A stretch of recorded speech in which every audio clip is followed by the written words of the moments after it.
We've journeyed with Jesus these past 8 Sundays through 8 chapters of Mark's Gospel as he tells a story about Jesus' mission in Galilee.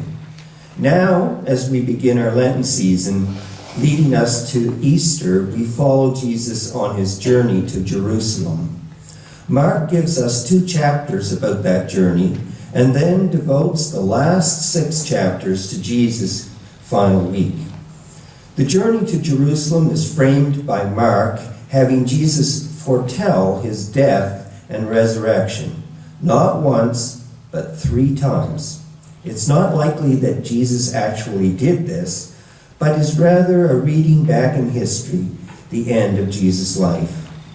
We must remember that the story is being written at least 70 years after Jesus' death, so the community already knows what will happen.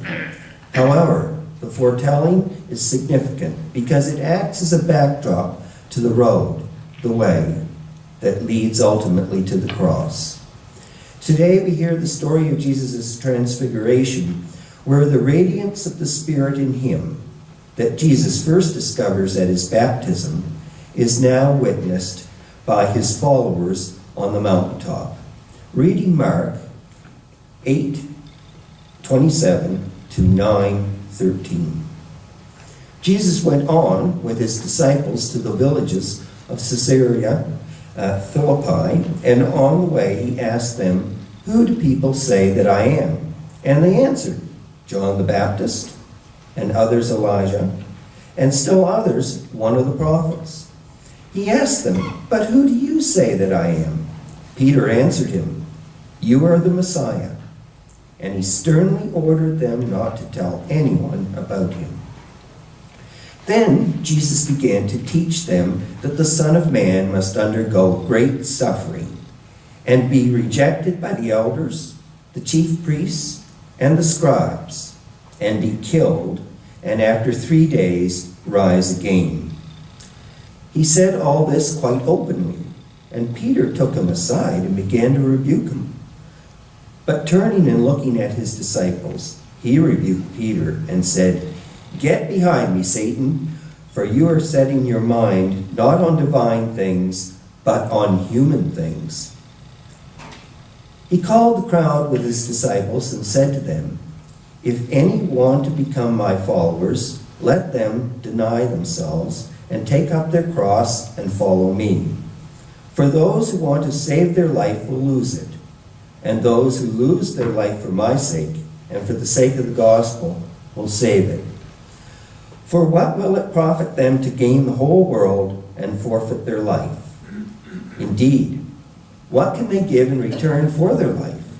Truly I tell you that there are some standing here who will not taste death until they see that the kingdom of God has come with power."